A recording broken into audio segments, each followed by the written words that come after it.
Ekitongole ky'ebigezo wano mu ggwanga ki Uganda National Examinations Board kifulumizza ebyava mu bigezo by'abayizi abasiniya ey'okuna abaatuula omwaka oguwedde.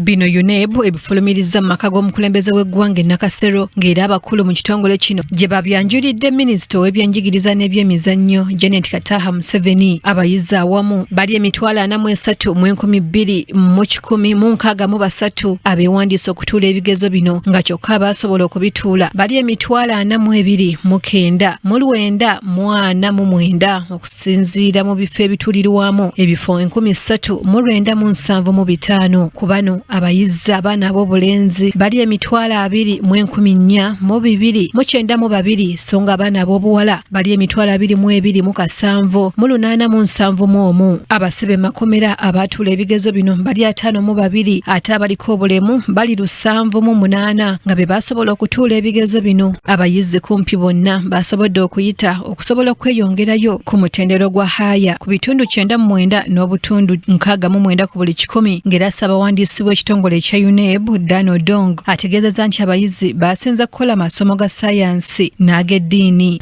Mama, this is quite also encouraging when we look at the sciences where the percentages of candidates who have not achieved at least a D level has dropped very significantly. Higher exceptional levels of achievements are noted in Christian religious education, geography and English compared to 2024. Abayizi b'omwaka oguwedde era baakize ku bannaabwe aba 2024 mu kulonda obulungi wansi w'ensoma empya kaakano eriwo okuva lwekiringa aba 2024 bayitira ku bitundu 98 n'akatundu kamu ku buli 100. Abayizi 42,828 bayitidde mu ddala erimanyiddwa nga A ng'abataamatiza bagolozi baweereddwa amagezi okuddamu ku ky'abayizi abeewandiisa okutuula ebigezo bino okweyongerako abawerera ddala 7,276 okuva ku abo 35,417 abeewandiisa mu 2024. Dano Dong ategeezezza nti kyolekanga abayizi bwe beeyongedde okusoma n'okumalako siniya ey'okuna ekintu ky'agamba nti kizzaamu amaanyi. Mama, I want to say this is the largest increase in candidature we have ever recorded in the UCE examination. And it is a testimony that those that are coming through, the increases of candidates coming through from primary are also staying on up to this level, and we are having fewer learners dropping out. Ku bayizi abaatuula 15,442 bali mu masomero ga bonna basome nga ab'amasomero g'obwannannyini bali 27,751. 154,642 or 35.8% were beneficiaries of the Universal Secondary Education Program, and 277,521 or 64.2 were non-USE.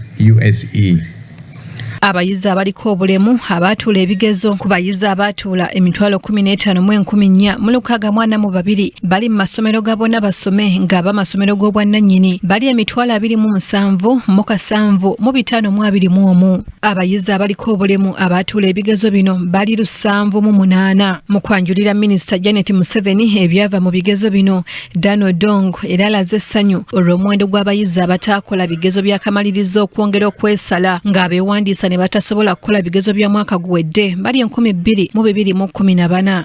A total of 429,949 or 99.5% of the candidates were present in the examination compared to 357,120 in 2024.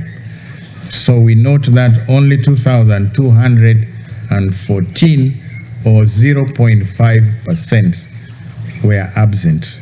Odongera alambuludde ku nkola y'abayizi mu nsoma eno empya ng'era agamba nti mu nsoma eno batunuulira nnyo obusobozi bw'omuyizi okwawukanako ne bwe gwali mu nsoma enkadde nga bano bayitira ku miteeko egy'enjawulo. Mama, this curriculum is not merely about learning of facts but emphasizes training of the mind for the candidates or the learners to think. Kyokka newankubadde nga abayizi baayise nnyo, Donald Dong, ssaabawandiisi wa UNEB, alaze nga bwe basoomoozebwa n'ekyabayizi okubeera abangi mu bibiina ne kiwa abasomesa obuzibu okukola ku bayizi bano kinnoomu, so nga n'ebikozesebwa agamba nti bitono wamu n'obudde obuweebwa abayizi okukola okunoonyereza obubeera obutono. Implication that is apparent is that the teachers need to do much more to guide the learners towards this focus. Kabagahe Mary Rose ne Maido John be bakusakidde eggulire lino ku lwa KTV Amalindirire TV.